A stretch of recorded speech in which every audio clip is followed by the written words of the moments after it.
his back cause I'm mass destruction. Guess who sneak the bad boys of wrestling? Just in competition, win the war, that's their mission. Not no mercy, see the race like the street. Ladies and gentlemen, welcome to the FLOOG, the Fantasy League of Ordinary Gentlemen. I present you Dude, the What's double up, OG. Wolfpack? What's up, Wolfpack? Oh, man. How Dude, are we're we? here. Dude, I brought a guy with me. Oh, my God. Dude, You got a guy? You sit next to me. First time on the pod this year. Dude. Ladies and gentlemen, Mr. Morgan Heath is back on the flip. Yes, dude. This makes my day. Shit together. Dude. Bro. It's been a busy. If all it takes is you getting your shit together, then It's been keep been that a shit year. together. It's been a lot. All right, man. It's great to be here. It's great to see all of your smiling faces. Dude, you bought a house. I did buy a house. Hell yeah. We got a zoo. Huh? We bought a zoo. Yeah. It's great to see you guys. I feel like I've been MIA for a while, and I'm sorry. Don't worry. I've actually seen you guys more than I see my family most of the time. So we're still. I'm ready to do this thing. I'm ready to talk some shit. You want to And it's your division. I mean, you can pick one. All right. Screen top left. My nemesis. But at the same time, my ride or die. Mr. Gary Jerkowski. Oh, that's me. All right. Hilarious. It's like he's got two options, man. I'm like, what's my... I'm that guy. Gary, what are you drinking, dude?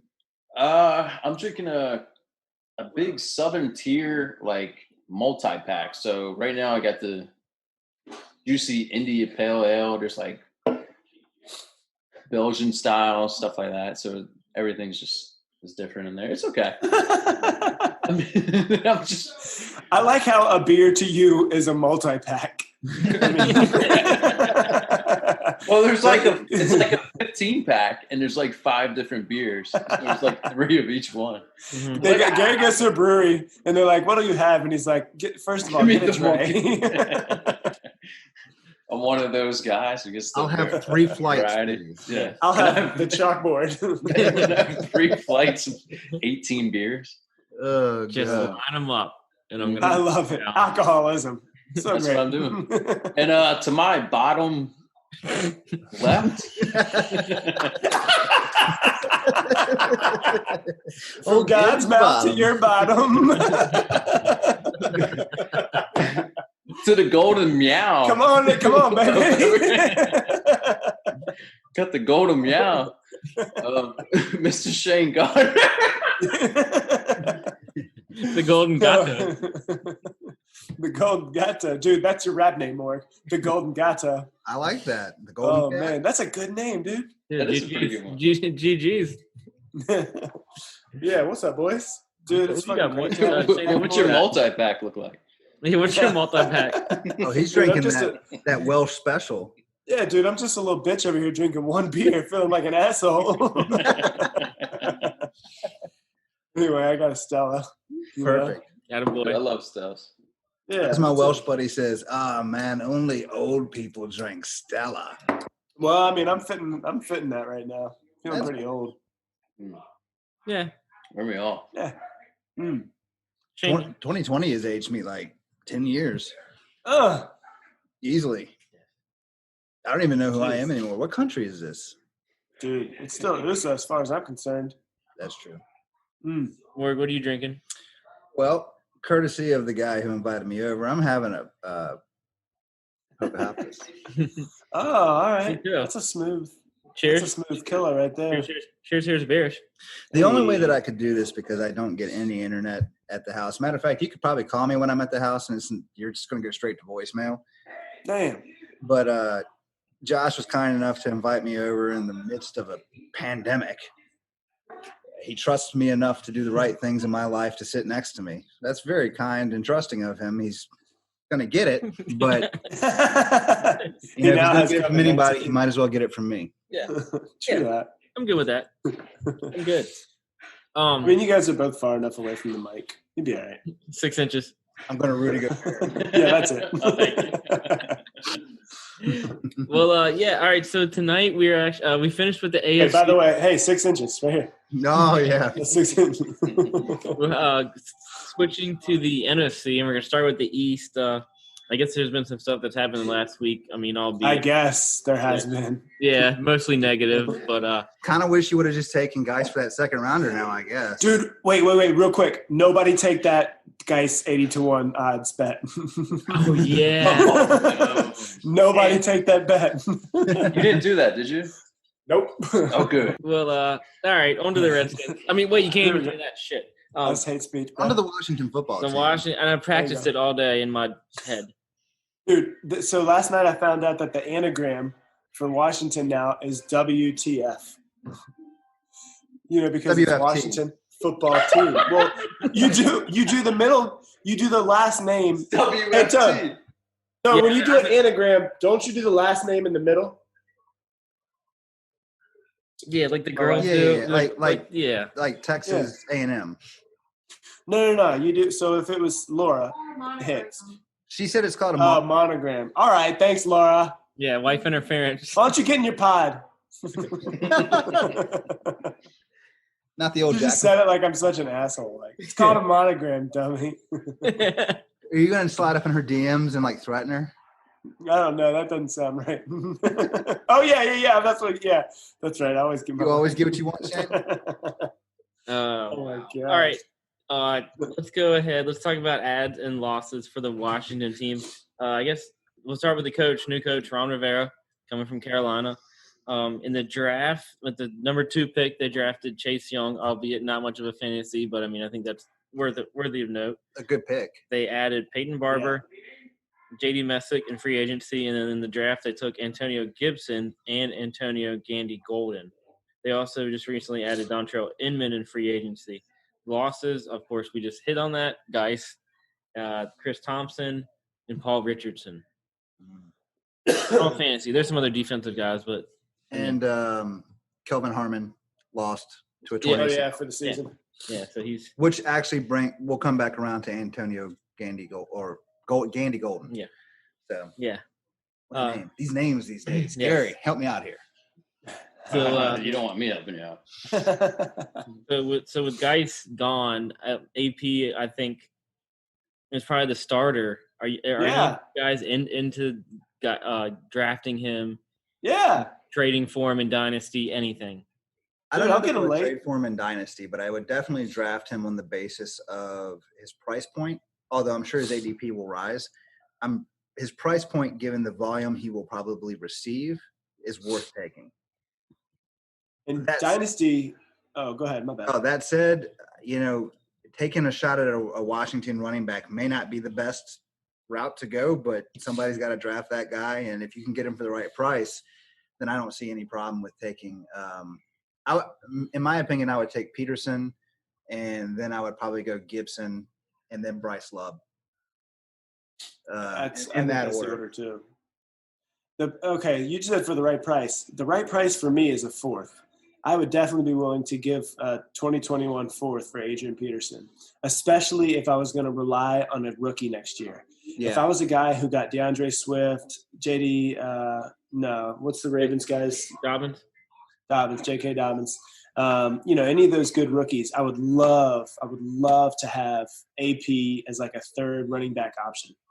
Not necessarily a guy I want to rely on for starting, but a guy that he could be my first bench running back or second bench running back for the first 4 weeks of the season. I would love that until one of my rookies starts popping off, and I would gladly give a 4th for that. I still think he could get pretty decent numbers because I think he's trying to pad those numbers as best he can moving down the stretch. Yeah. And so the fire's always been there for Peterson, and I think the offensive line should get better this year. They did lose Trent Williams.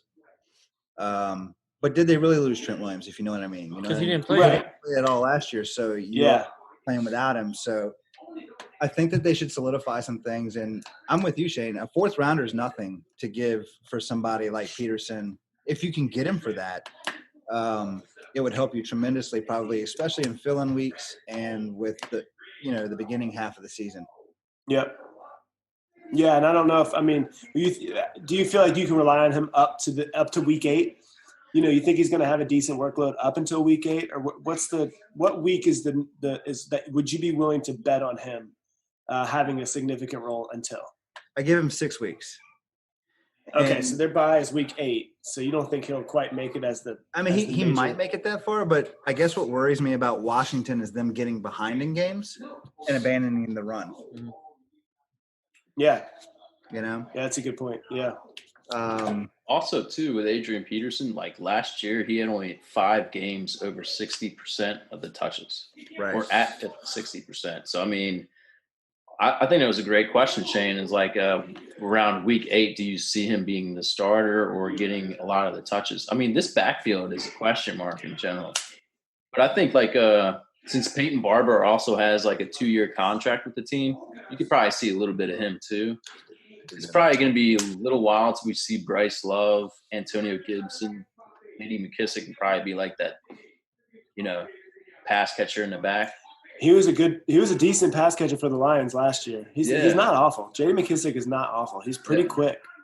But also Bryce Love, I was going to say, he's had an AC tear in like 2018. He hasn't played football in 2 years. Dude. Yeah, it's been a while. That's a long time.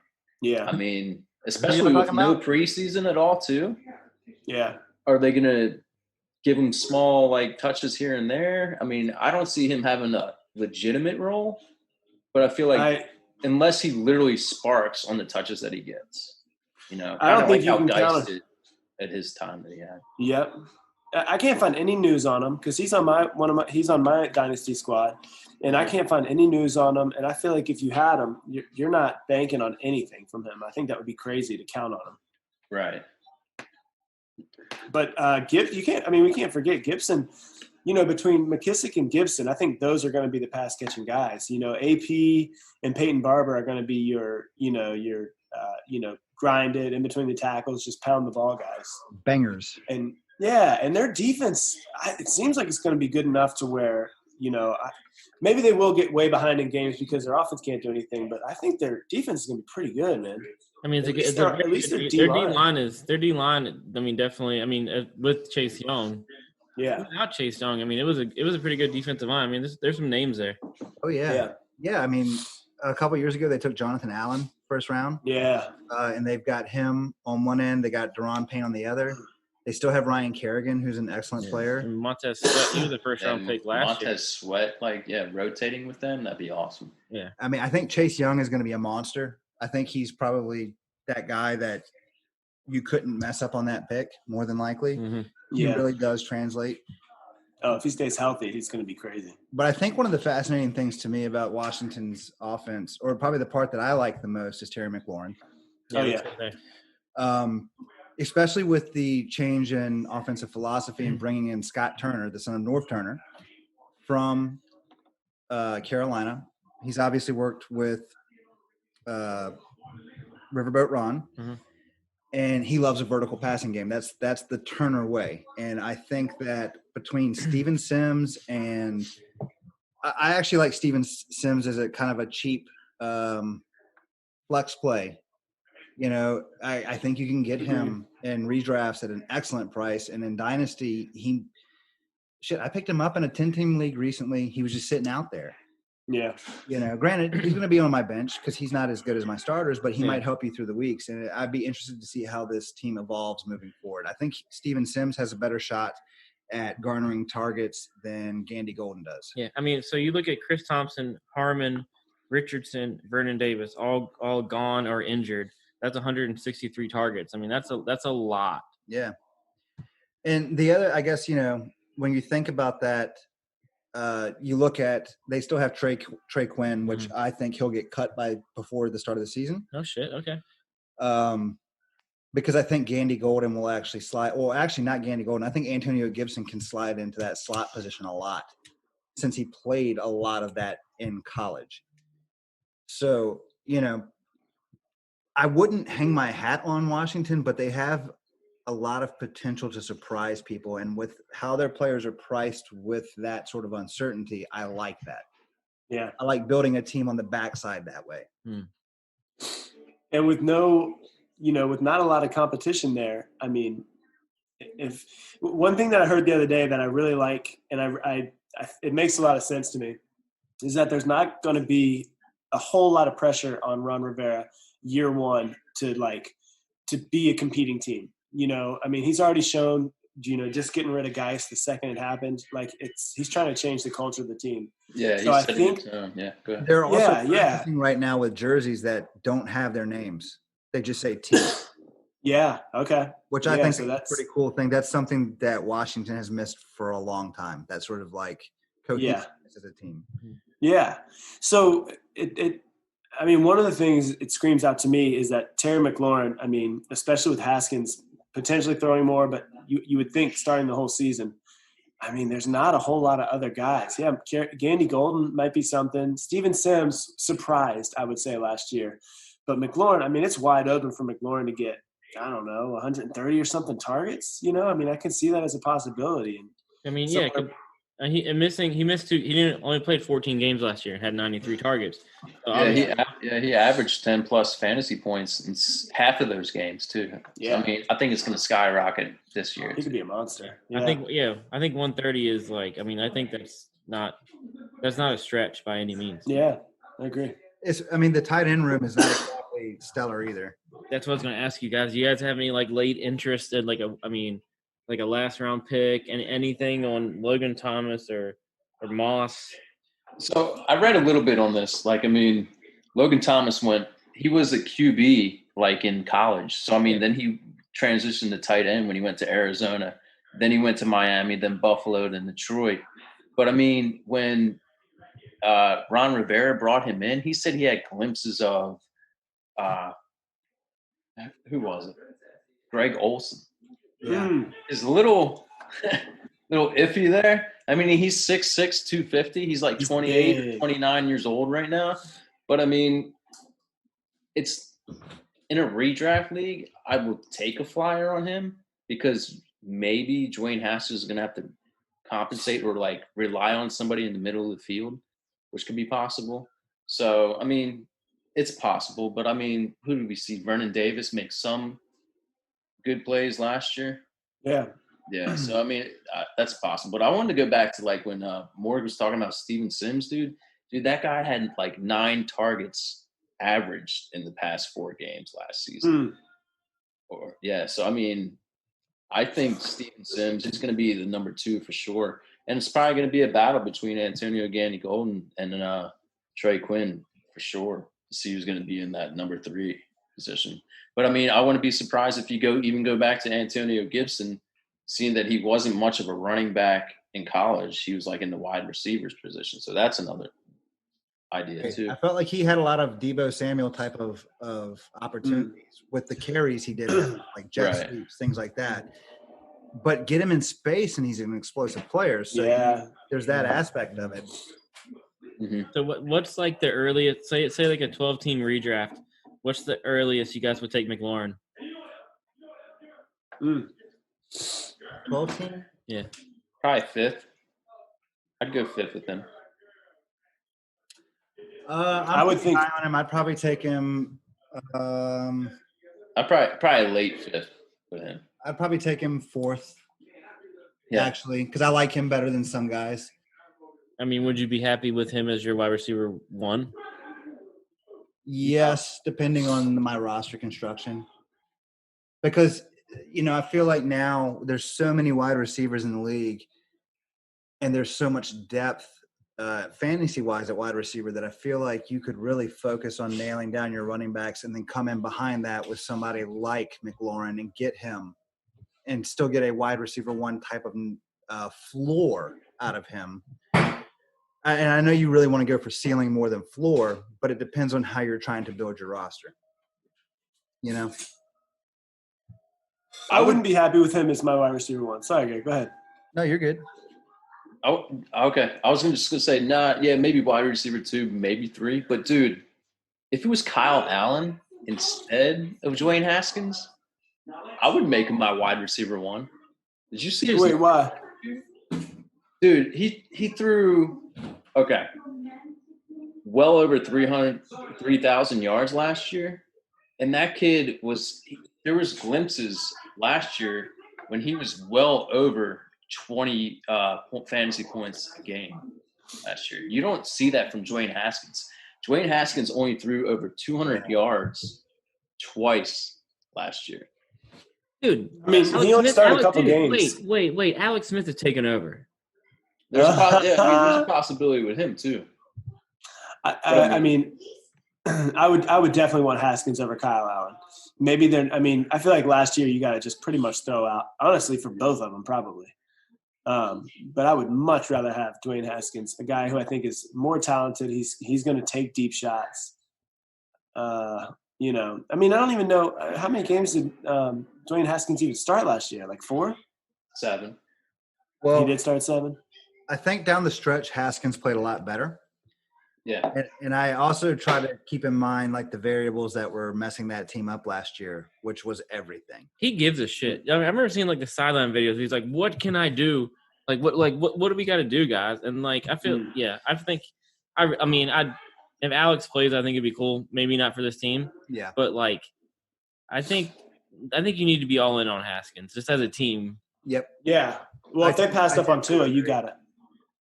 I mean, Haskins is a good call. Yeah, that's a good call. I think in their minds, you used your first round pick on him. And I would love to see. I really would love to see Alex Smith play. That would be such a great story. But I think that what they have in Dwayne Haskins is good, actually. And I think that if they can not be playing for nothing and be playing in behind in so many games, it changes your game script and it changes your confidence. So I think that they're a team, again, that people don't think they're going to be good, and therefore you can get their players for cheaper. Right. Well, not playing from behind. I mean, that one of the things that we haven't talked about is kind of the guy who's right in between wide receiver and running back, and that could be a bigger role, a huge role for Gibson. Yeah. Kind of playing like a hybrid type of role. Who knows? Getting in some strange, hybrid situations where he's, running out of the slot, doing all sorts of crazy shit because, Haskins doesn't have to be taking deep shots all the time. And if Gibson is as good as a lot of people think he is, he's not my favorite guy, but I know a lot of smart people really like him. Mm-hmm. And if they can use him to, get a lot of yards after the catch, I mean, kind of in the same way that Steven Sims was. If they can have both of those two on the field and then Terry McLaurin stretching the field, that's a pretty good situation for Haskins. Mm-hmm. And I'm not saying he's great, but I know I'd rather have him than Kyle Allen taking shots and then having a chance to play conservative, when it calls for it. Yeah, the only reason why I kind of pointed out Kyle Allen is because, Ron Rivera comes in. He brings in Scott Turner, too, who was a QB coach in Carolina, and now he's the offensive coordinator. So, somehow, some way, Dwayne Haskins got a short leash, it seems. Yeah. But, I want to see the best out of him as much as we can. He lost some pound and looks like he shredded some weight, too. He looks like possibly, if they can mold him into somewhat Cam Newton used to be. So, if they could in some ways, that would be awesome, dude. That's exactly what Washington did. On that note, the Redskins were the Redskins then, so I can say this. They dude, you can say it. They were willing to trade up to acquire Dwayne Haskins in last year's draft, and they had to talk Dan Snyder out of doing it. If the owner of the team feels that strongly about the guy, which you saw him force them to run RG3 for all those years. Granted, he gave up so much capital to get him, you had to. Yeah. But I think that guy is the owner, he's the apple of the owner's eye. He's gonna maybe not have as short of a leash as you might think. Mm-hmm. Oh yeah. He's gonna get. I think he's gonna get a long time this year. He's gonna have to really, On that note, he could get coronavirus and Kyle Allen gets to play anyways. Yeah, that's a good point. Yeah. And who's to say that these players won't opt out mid-season? That's a good They're point doing it in baseball. Yeah. So. All right. Let's I guess to wrap up kind of the Redskins. Who's like a sleeper you think in redraft right now? Sleeper Steven Sims. Yeah, he's the guy I would say too. Somebody who's not getting a lot of hype right now, but who could probably shock a lot of people is Steven Sims. I'd be willing to take Thad Moss 16th round because that's about where he's going. Just a chance on him because your options at tight end are Thaddeus Moss, Jeremy Sprinkle, and Logan Thomas. Richard Rodgers, but like, all those are like blocking tight ends, basically. Pretty much, they're all super big, bulky guys.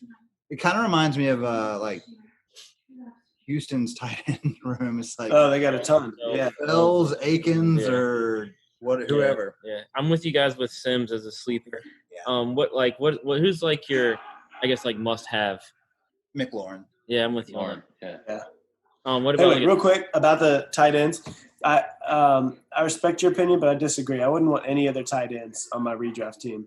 They would be the ones I'd be looking to pick up off the waiver wire.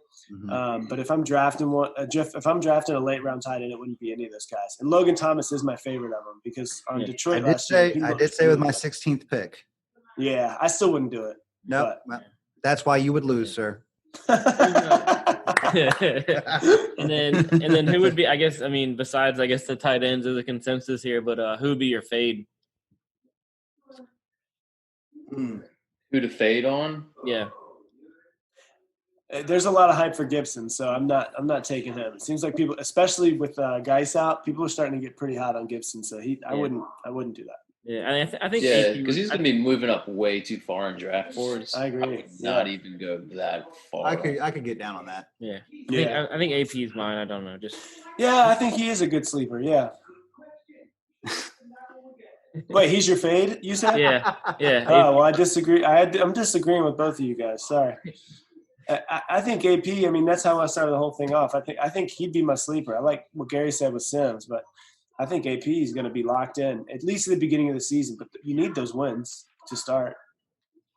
Yeah, that's why I feel AP is going to be like the guy in the first 5 to 6 games probably because Ron Rivera is going to go with his veterans, those who know what to do in certain situations. So why would he put Antonio Gibson without a preseason game? And why would he put, Bryce Love, who hasn't played a single snap in 2 years? So. Because the argument would be they're probably both a lot more explosive than AP.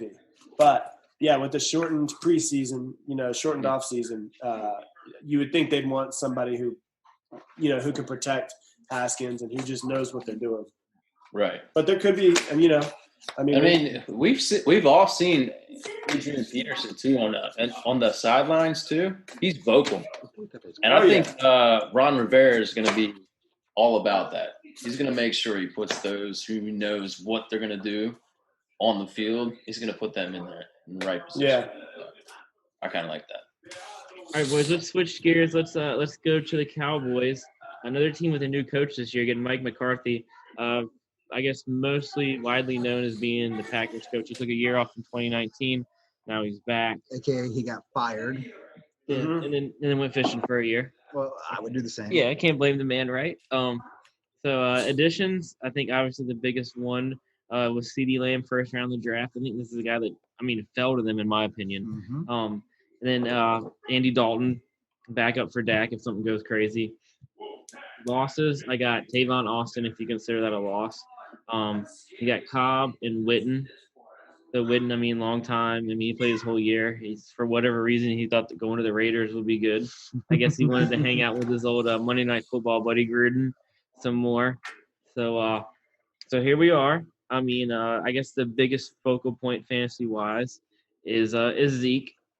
I don't think he's. If he's your RB1, all for you. I'd like to hear your argument, but what do you guys think? He's to me, he's a top 5 pick overall. I don't know that he's my running back 1. Yeah, I don't know that I would take him over.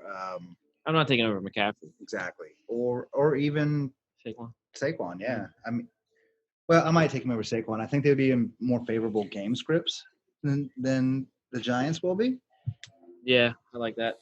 But at the same time, I think this is a team. So, all right, so this sort of coincides with that. I think Zeke is the guy that deserves the most praise as far as a fantasy asset. But I think that I think that they're such a good team. Don't know that Dak Prescott can return to top 5 quarterback status. I don't know. I've got my question marks about Dak Prescott. And last year I was all in on him as a top 5 quarterback, and he ended up being, I think, the number 3 quarterback on the year. Mm-hmm.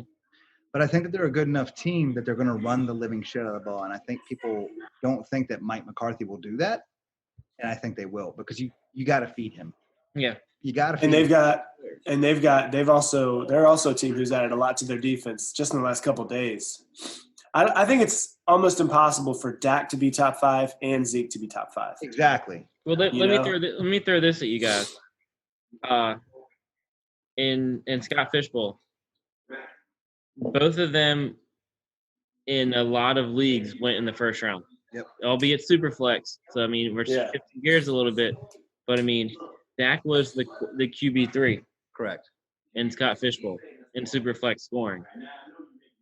So I mean, I think it's hard to pull both of those, to get that out of both of those positions. Yeah. It's hard to have a top 5 quarterback and a top 5 running back, which is exactly what I was getting at, Shane. Yeah. It's hard to produce one of each of those on a team. Yep. Either you're throwing the ball or you're not.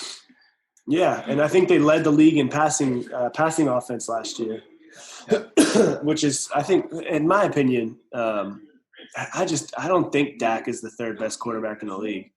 I don't think the Cowboys think it either. I think that's why he hasn't been signed there. So who would you draft over Dak? Oh, quarterbacks? I don't know. I wouldn't think about it too hard. I think I would let somebody draft Dak and then draft a quarterback later. Yeah. But if I'm trying to pick a quarterback to draft over Dak, I'd take Russell Wilson ahead of him as the 3rd. Even though he's probably going to attempt fewer passes, I'll take Josh Allen over Dak. Oh. I mean, I think the addition of Stephon Diggs is humongous for Josh Allen. Don't tell Dan. I just did my best James Franco. That gift. What? Yeah, I mean, I'm hype on Josh Allen this year. I got you. So, maybe Dak is still around 5 or 6 for me, but So going back to Zeke, kind of see if Tony Pollard, and I think this might be this is a wide question. Maybe I saved it for the wrong pod, but like Tony Pollard, I guess. I mean, if you listen to like Twitter, the fantasy industry, other pods, Pollard has been, I guess, considered the number 1 running back handcuff. Do you guys? I mean, I don't know. This is a very opinionated question, but do you guys think he could possibly be the number 1 handcuff in fantasy football? I think it's injury driven, because as far as running backs are concerned, you probably don't have a safer pick than Zeke Elliott, because he's already had coronavirus. He's not going to opt out. He's already had it. So, I don't think you have to worry about that necessarily. I don't know that I think he's the number 1 handcuff. I agree. He's not the number 1 to me. I think he's still up there. I mean, do you think he's a top 5 handcuff? Okay, I think he's with Latavius Murray, and I think Alex Madison's probably actually a better handcuff than him. He's my number 1. Because of the propensity for Cook to be injured or the chance that he actually sits. Okay. Are we calling the rookies handcuffs? Are we calling Kareem Hunt a handcuff? Yes. Yeah. All right. So then to me, he might be outside of the top 5. He was extremely efficient on the touches he got last year. Yeah, he's good. He's good. And if Zeke got hurt, I would want the hell out of Tony Pollard. But so I mean, if we're I guess still kind of talking rushing on the Cowboys. So Dak had 52 attempts. I guess this is kind of transition to the wide receivers and what happened. Dak had 52 rushing attempts last year, right? 277 yards. With the addition of CeeDee Lamb, okay, do you think that Dak's rushing attempts could go down? Now he has like 3. What you call it? With Randall Cobb, he had 80 targets. Witten and Cobb had 83 and 83 targets. So there's 166 available targets. I mean, I don't think they all go to CeeDee Lamb, but I guess it's a 2-part question now because I keep going. So, do you think Dak's rushing attempts kind of go down? He can sit back in the pocket now that he has 3 badass wide receivers now. Yeah. No tight end. But how dare you talk about Blake Jarwin? Unless you're a Jarwin truther. But I mean, what do you guys think? So, you know, a lot of people have been saying, like, is CD going to be able to catch up with Gallup and Amari Cooper? I know that Amari Cooper just signed a big contract, but I'm really seeing CD Lamb as the number one next year, and you know, Gallup being his number two. I don't know. I know Cooper got a big contract, but I don't love Cooper. I see CD Lamb being the number one next year for sure. And, you know, the one that's going to take a step back, it makes sense that it would be Michael Gallup, but to me, it's just as likely that it's Amari Cooper. I think the addition of CD Lamb actually hurts all of them. Yeah, it should. Hurt In all likelihood. Cooper and Gallup. Because now you have a guy – because Witten wasn't – it's not like he was just catching tons of passes last year. You know what I mean? Right. It's not like you're getting – how many targets did he have? 83? Yeah, 83 targets. All right, say just you don't throw a single ball to Blake Jarwin and you throw them all to CD Lamb. That's still only 83 targets. Yeah. How many targets? Yeah, and that's – Cobb had 83. Witten and Cobb both had 83. So it's 166. Yeah. 166 targets over.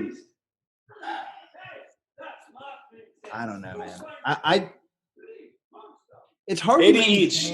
It's hard to maintain that many mouths at wide receiver and have them all be great options. Well, and the thing about CeeDee Lamb is if he gets 80 targets, they're going to be 80. These aren't going to be tight end style targets. They're going to be down the field jump ball type targets, I think, you know? There's also, too, no preseason, right? Yep. Yeah. And he's a rookie, CeeDee Lamb. Yeah. So, I mean, there's always – I feel like very rarely does a player just come in and burn it up. There are players that do it, but at wide receiver in their first year. Right. And even the players that do it still take a step back at some point. Yeah, or take a minute, take a half a season until they really start going, you know? Yeah. I mean, I took Amari Cooper as my wide receiver too in Scott Fish. Yeah. I like that. I think Amari Cooper is a fine wide receiver too. Yeah. And I would actually take CeeDee Lamb somewhere on the back end of wide receiver 2, wide receiver 3 territory, probably. If I had him as my flex, I'd be good. I'd be super happy to have him as a flex because that means that you navigated the rest of it pretty well if he's your flex option. Mm-hmm. Wide receiver 3, I think I'd be optimistically. Yeah. So what round do you guys think you'd be getting him in as your flex? In a 12-team? Yeah. Like round 7? I would 8 was the first one. Yeah, 8 came to mind. 8 or 9, yeah. Yeah.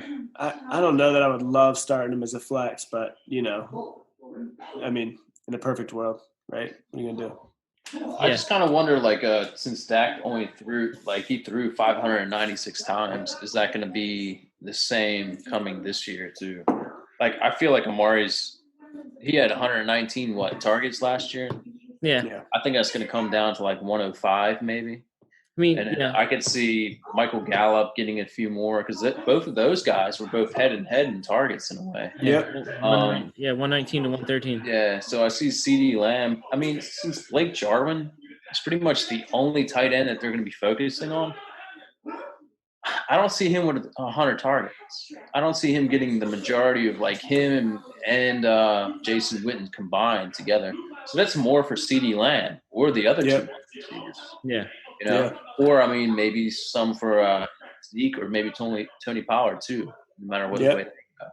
But I mean, it's all about Dak and like how this offense is. I don't know if their defense is that great to where they're gonna probably have to go through shootouts, you know, in the coming seasons. Yeah. I still see Amari Cooper maybe like just down a few targets, still over 100 targets, but Michael Gallup is probably right there too, and I could totally see CeeDee Lamb just being like, you know what? He's got the talent. He's got the number. Fucking annihilated in college. Yeah. We're gonna feed him. I mean, why not have all 3 of those guys on the field at the same time? Yeah. Make sure defenses and I mean, when that happens, That's a fucking stretch for Zeke to be able to do what he's got to do in the middle of the field. Yeah. I'm saying it's with those three on the field, you got to think it's going to open it up for Zeke. Yep, absolutely. Oh, and beer number 2 is a White Claw. I There we mean, go. so McCarthy is the new head coach. They still kept Kellen Moore as offensive coordinator. So, I mean, I think that 596 is. I think that's going to be about the game. It's the ceiling, right? Yeah. Yeah. That's not crazy high, I mean, I think I could see him putting that back up again. I think he'll keep the amount of carries because he doesn't run like crazy, Well, same as I was saying earlier. Like, I mean, all three of those wide receivers, not only for Zeke, that's great for Dak too. Yeah. Mm-hmm. I mean, he's able to rush and make sure like he can find an open zone. Yeah. I mean, so all right. So going back, I think we already mentioned Blake Jarwin a little bit. Are you guys? Is anybody? I guess this is kind of the same thing I asked about the Redskins. Is anybody buying into Jarwin? I mean, late round flyer. Second tight end, maybe. Tight end 1. I mean, he's not my tight end 1. Yeah, no, there's late tight ends I like better than Jarwin. Yeah. Yeah, agreed. And to be honest, I would take Ebron over Jarwin. Yeah, absolutely. Easy. That's easy. I would take Josh Oliver over him. Ooh. That's Jags? Yep. You love Josh Oliver, dude. I love him. Love him so much. I guess it's about the same for me and Ebron. Josh Oliver, honestly, he kind of fits the profile of like Jordan Reed, and the fact that they've got Gruden down there. Granted, Gruden loves to hoop a J and hang out and on Lombardi Street. You know what I mean? He likes to get down at them Richmond parties, but get down. Jacksonville should be different. I swear I've been to that house that he was partying at in Jacksonville. What, Jake? Oh, okay. Jake Gruden, the Richmond picks. I don't know about those. Where he got caught partying in Richmond with some chick and he was all like hungover, like on her shoulder. That's great. Oh yeah, dude. And apparently it was somewhere off of Lombardi. I'm like, well, I've definitely probably been to this house at some point. Oh, that's amazing. All right, wait. I have a tangent question for you, Morgan. Yeah. Okay. One of the common narratives that I've heard this offseason that I'm not buying is that now that Jay Gruden's in Jacksonville, Leonard Fournette's going to get less work, less receiving because he's got Chris Thompson. Mm-hmm. Okay. Now, the big thing that I remember about Jay Gruden is Alfred Morris, which I'm thinking is a Leonard Fournette type running back, What do you think? I mean, do you agree with that? I would say Fournette's better. I think Leonard Fournette's a superior back.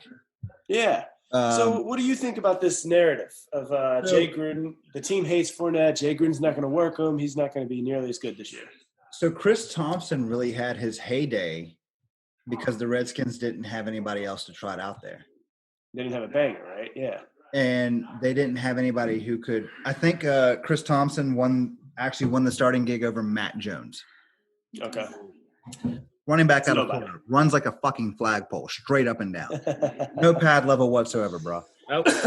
And there it is. And Chris Thompson really got his opportunity from them drafting poorly with Matt Jones and Samaje Perine. And he ended up being their leading rusher and receiver through those weeks. But he's undersized, and he can't. He's like Tariq Cohen in that way. He can't handle a full workload. I don't care. It's just the reality of it. You got 300-pound dudes crushing down on you. Yeah. I just don't think he's going to cut into Fournette like people think he does. I don't think so either. So you're not buying it. And you'll laugh at this. A guy named Jalen Samuels was supposed to cut into James Conner. You know what I mean? There's no way. Yeah. And it didn't happen. Nope. And I think this is much of the same. I think it's just some heads kind of figuring what might happen. But the truth is that Fournette is an elite runner comparatively. Yep. All right. Sorry for that tangent, Joshua. No, you're good. Let's sorry. No, you guys are good. I mean, Morgan's catching up. It's all good. I mean, I don't know, man. We need some philosophy on this podcast. Come on, boys. All right, let's anything else on the Cowboys? Do you guys want to? I mean, who's y'all sleeper? I'll go first. Mine's Gallup because nobody's mentioned him this year. Let me get him as wide receiver. 3 or my flex play, depending on what kind of your league setting is. And let's go. I feel like the Pollard hype has got him going higher than he should. I'm with you on that. And so I kind of feel like, that's kind of why I brought it up. Yeah, Gallup is sort of the unsung hero here. He's going to be your best bargain of all of them. I agree. I think you could probably get Michael Gallup.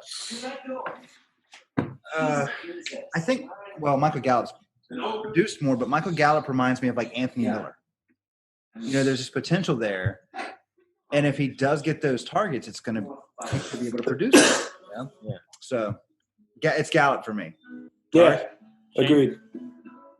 Gary, Gary's on beer 7. I totally agree on Michael Gallup. I like that. All right. Who's your? Oh, it's not Michaal Gulp, Gary. Gulp. That was awful. That was horrible.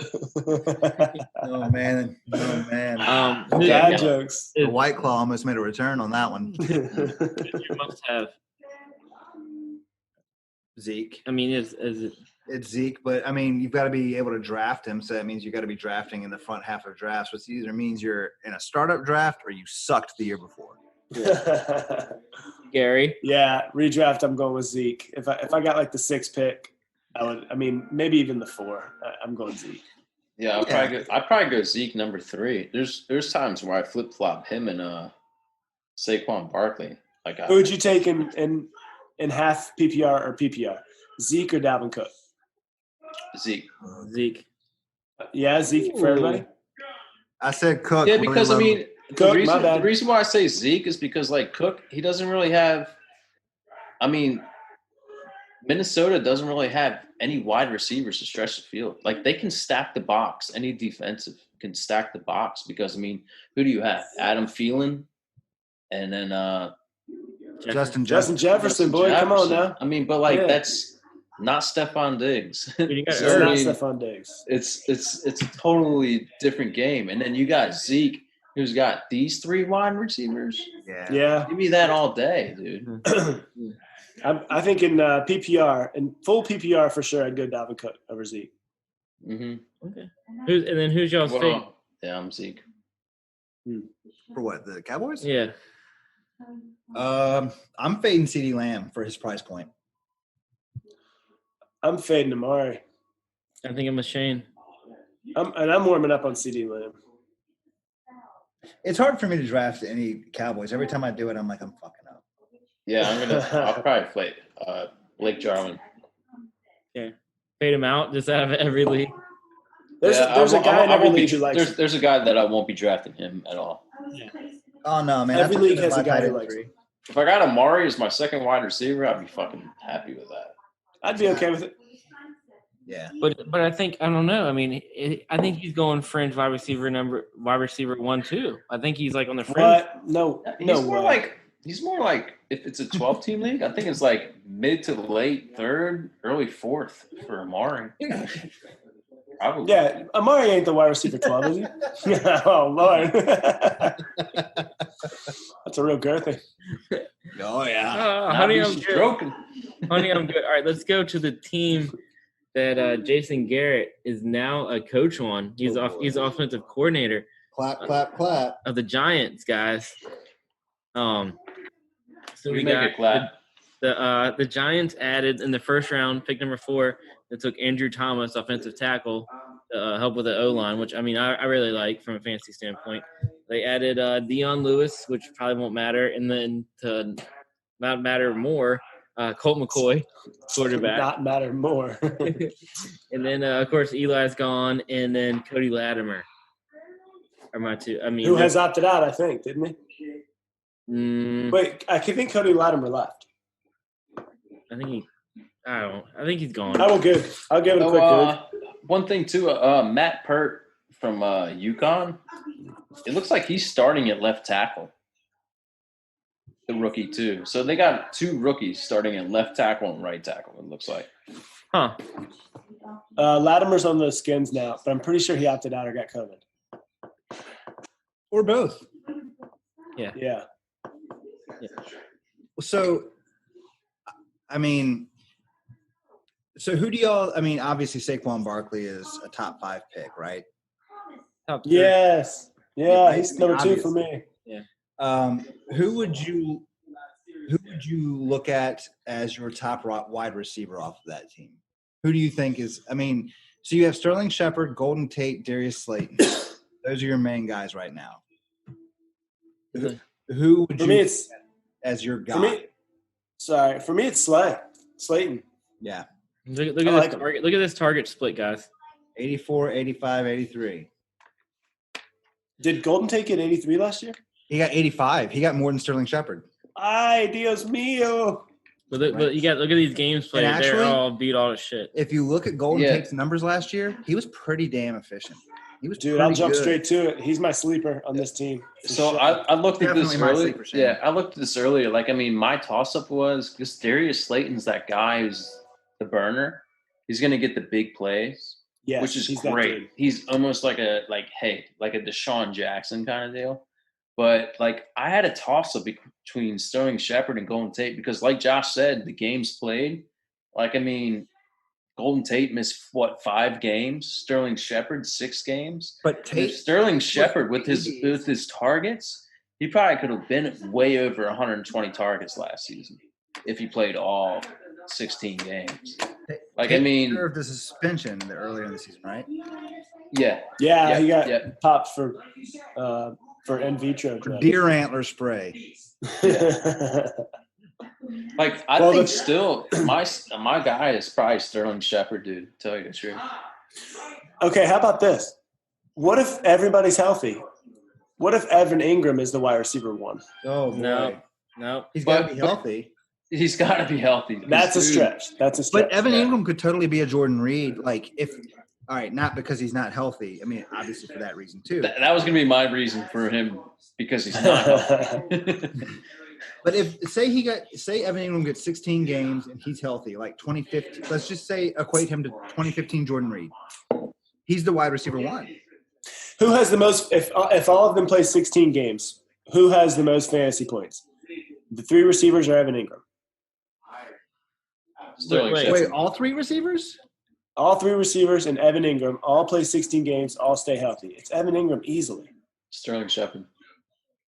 I mean, I want to go Slayton. I don't know why. Devil's advocate, whatever.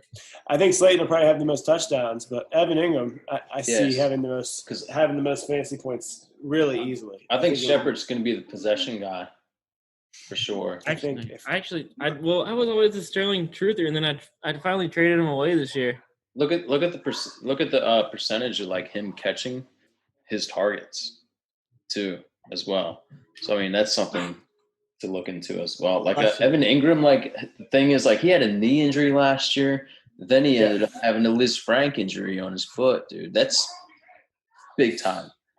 I mean, even my guy that Shane was questioning about, Christian Kirk, when he had his broken foot too last year or the year before. I mean, it looked like he wasn't 100% like he should have been. But we also saw Rhett Ellison. And I think maybe we can probably see Caden Smith right behind. Caden Smith was pretty nice at the end of the season. Yeah. So, I mean, it's not like even if they lose Ingram, Caden Smith can probably at least produce.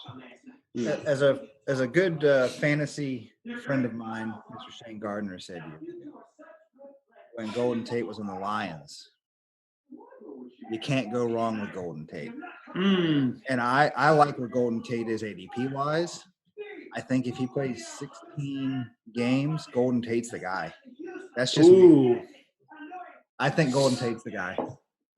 And when he came PPR. at the end of last season, because I drafted him in the 16-team league, I made a lot of mistakes in that league because I was doing high risk, high reward. And that's what you got to do when you draft from the 16 spot because you're a winner. But anyways, I had to drop Golden Tate to fill roster spots because I made a boneheaded move and drafted AJ Green, who never played last year. Yeah. It's worth And the risk. Golden Tate, when I dropped him, he was not playing because he was out suspended and whatnot. But when he came on in the back half of the season, he could have got me in the playoffs had I been able to hold on to him. He did well down the stretch. Yep. Especially in a PPR league, you know. For me, it's Golden Tate, and got Shepard in a couple different leagues, and I still think Golden Tate will have a better year than him. Because Shepard hasn't shown me any ability to make it a whole season. Yeah. You know. Yeah, I mean that's the reminds me of thing. Brandon Cooks in a lot of ways, or. Well, has most of Shepard's injuries been soft tissue or concussions, or is it across the board? I think it's not been like ACL tears. It's like hamstrings or groin or got his block knocked off by some linebacker. Yeah, it's like what do you call it, mid-grade injuries. Like a couple weeks here and nagging injuries, you would say. And for that reason, the inability for me to supremely rely on his availability, it's like the same reason why I won't draft Will Fuller. Even though I know Will Fuller's going to win. And all I would do it. Yeah, best ball time, yeah. All day. Ooh, baby, yes. But in a redraft format, it's really hard for me to take Shepard. Dude, we didn't do the Texans yet, right? No, not yet. Yeah, we did. I can't wait. I wasn't here. Sorry, I haven't. We did. We did do Texans. That was the pod that Gary and I did solo last week.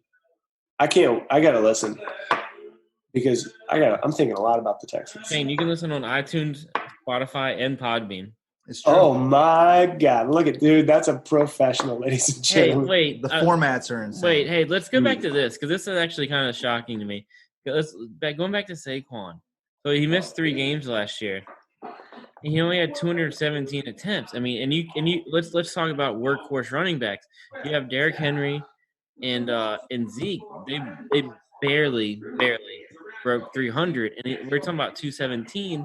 And I think you talk about. I mean, majority of starting running backs. I mean, people are talking about Jonathan Taylor going over this 217. Yeah, they're saying like 240. I mean, I feel like a large part of that was game script, though, right? I mean, Jonathan Taylor's not getting 240 carries this year. You don't think so? No. Well, I mean, injuries. I don't know. I feel like his attempts are down. I mean, I guess missing 3 games. I feel like Saquon Barkley, who's the first overall pick in a real draft. Josh, can you scroll down and see total team attempts? That's fucking nuts. That's low. Like the Giants. Low. It's probably the lowest in the league. I bet you it is. I'm going to Google something. I mean, that's game script. Yeah, it has to be. They were awful last year. Yeah. Dude, that's insanely low. Yeah. All right, rushing attempts per team. Or Buck Allen. It goes to Cody Lamb. Oh, Cody Lamb. I don't know. I guess that kind of shocked me. But I guess with missing games and stuff, I guess 3 more games would probably put him with the 250. Let's just say he got 20 attempts per game. Okay, so then that puts him workhorse. Yeah, I mean, if he gets 20 more attempts per game. I digress. All right, guys, what are we doing with Daniel Jones? Where are we ranking him? I'm not a huge Daniel Jones, Danny Dimes truther. I'm not that guy. I like him enough, but I wouldn't want to hang my hat on him as my quarterback 1 on my team for sure. So if you go to Fantasy Pros website right now, he is quarterback 14. He's above Cam, above Big Ben, above Goff, above Tannehill, and Baker. He is quarterbacks right above him are Rodgers, Stafford, Brady, Breeze, and Wentz. So that tells me that people think that they're going to be in a negative game script. Yeah. To have him that high, yeah. Why would you have a quarterback that high if you've got an elite running back like Saquon Barkley? I feel you. Yeah, I think if Saquon stays healthy, his especially if this offensive line is better. I mean, they got 2 rookies on it. You know, especially when they had the 4th overall pick. If he plays up to where he should, I mean, so we know. Yeah, I mean, I think Saquon ought to be up. I don't know, at least 280. So, by the way, a little quick looking. Giants were 4th lowest attempts in the league.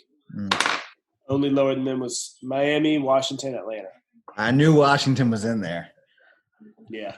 They were pretty terrible. Yeah. Miami had no – Patrick Laird didn't carry his share.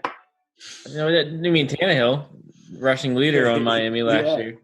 Oh, my. All right, so you got – I mean, what do you guys think about Daniel Jones? I mean, do you think Fitzpatrick, do you think this spot right here is – I mean, quarterback 14, do you think that's a good fit right there? Daniel Jones, he's 14 right now, ADP? And I mean quarterback rankings. Yeah. I mean, that's shit. I think you got to be a little higher. I'd take him at like 17th. I think I'd take him around 10, maybe 12. Wait, so Shane, that means you're putting him above Rodgers, Stafford, and Brady. I'd put him above Brady. I'd put him above Rodgers. I wouldn't put him above Stafford. Of course you wouldn't. Dude, Stafford is gonna be so money this year. I think Stafford's By the way, top 8. So Stafford right now is 12-1 odds to lead the league in passing yards. So take your Geist money, reallocate it there. Don't do the. If you haven't already put that money on guys. Yeah, I don't know how they handle that. Maybe you get your money back. You One would know, hope. this podcast is not a gambling advice podcast. We're having fun here. Unless you want to talk horse gambling. Yeah, you got something. And then I might have something for you. But Come on, Golden Gato. I was about to say I'm trying to go to Downs next weekend if you want to go. Okay, yes. Hey, horses are coming from Norfolk. Can I bring my father-in-law? Yeah, absolutely. my Yeah. father-in-law made $800 last week on betting the horses in New Jersey at Monmouth. Are you serious? Yeah. Dude, you guys, I've never been to bet the horses, but I think it would be so much fun. Dude, you a freak. Dude, I want to. If you're going, you gotta go, dude, because you'll be Dude, I a would goon. love You're gonna be such a goon. Oh, my God. You're going to have fun. You can't Who contain yourself. wouldn't be a goon for that? Hey, by the way, Gary, I wanted to point out, did you notice what we learned about Morgan in the last conversation or on this podcast today? No. That you're his nemesis and I'm his fantasy football friend. So I think that's pretty cool. Me and Morgan are always going at it. I also called him a confidant. Oh, he's totally a confidant. Hmm. That's for sure. I would tell Me and Gary Morgan things I would always never go tell at it. my mom, that's for sure. Like I always got it. I mean, why would I not be his nemesis if I always got to go against him in the championship? You know what I'm saying? He makes a great point. Shane, I've never played you in a championship. You could be my nemesis. I haven't showed up. I haven't showed up in too many of those. Oh, yes, you have. Oh, I have against you, my friend. Yes, you have. You're all my nemesis. But you're all my brothers too, so it works out. I was kind of trying to do a rivalry thing with Gary there. Nope. Just to contrast the Giants, their fourth lowest rushing attempts, 362. The most attempts in the league last year was the Ravens at 596. So not quite 200 more. exactly twice, but 200 more. 200 more, yeah. 250 more, I think. 56, 54. Even if he had 230 18 more. touches a game over the 3 games he didn't play. Yeah. Was it 3 games he didn't play? Yeah. Even if he had 18 touches a game, that would be 54 carries, 54 plus 217. That's what, 261? Yeah. God damn, that's Yeah, fast. That puts him back in. I mean, that's yeah. Yeah, so I mean, Yeah, I'd like to see him puts you in 280. elite territory. So even with the down numbers, I just picked my nose. Even with the down numbers, I still think that the best option on the Giants is obviously Saquon Barkley, and behind that, I'm going Golden Tate. That's me. All right, let's go back to what Shane said about Evan Ingram. So he missed half the season last year, right? So let's double his numbers. I mean, that's 900, a little over 900 yards, 6 touchdowns. I mean, that's tight end. I mean, I don't know. What do you guys think? I mean, he had a pretty decent catch rate for the attempts that were sent his And way. that was his problem year one. Is his catch rate was so low. But 44 receptions on 68 targets is pretty good. yeah. I mean, I don't know. So again, looking at Fantasy Pros, I don't like him as a 6. Like I put Higbee over him. Oh, what? You put Higbee over him? Yeah. Oh my God. I'd drop him down. To be honest, I probably won't be drafting any of them. I would take him over Ertz. Unless he has a full season, I probably won't draft any anymore. Well, you're not going to know that beforehand. I don't like anybody in this tier. Well, I know from his history, and it's almost similar like Jordan Reed, dude. He's electric. He's a fucking phenomenal. If his injury concerns wasn't a big deal, dude, I'd put him on top 5, top 4 for sure. He's probably the fastest receiver on that team.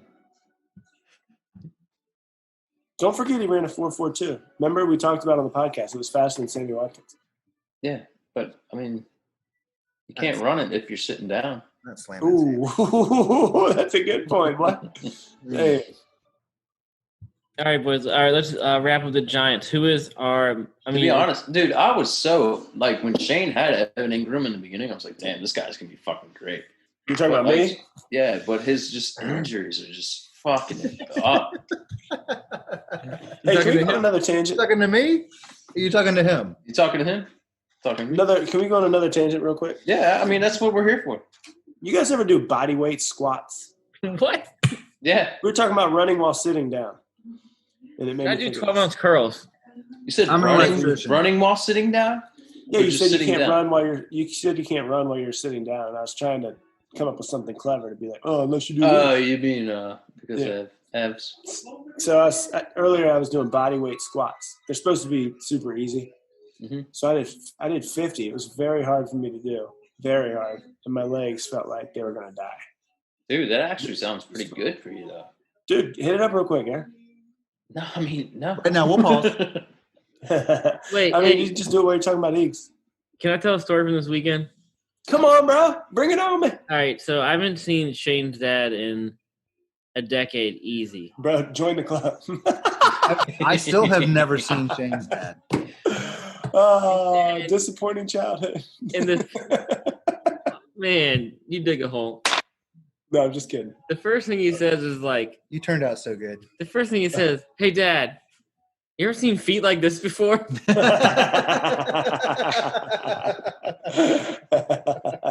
Why does this happen without me there? That's all I Dude. ask. Dude, again, you're kind of the nemesis, bro. Oh, yeah. Understood. I mean, I am the only guy who has a picture of those feet. So, I mean, God damn. I have the file on my computer. I need to print it. I want to make I have the a file. I can see you right now. Like your hands. I have the file. That's very cornholio of you. I found the file. I've recovered the data. Why doesn't it cometh over me? I wasn't. Come on. It's a file. I mean, people have files, Gary. Join the mob. It's not a fucking floppy disk.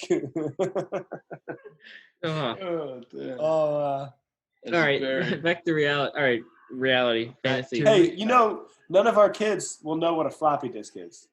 Floppy disk? Yeah. You're They'll probably never have right. cause to see it. They'll never know what it was. Will they know what an IBM was?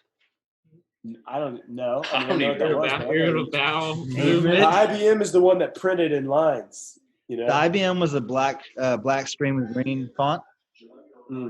Like Matrix. I think you could get like a floppy disk version of Wheel of Fortune to play on it, and you could print things on your.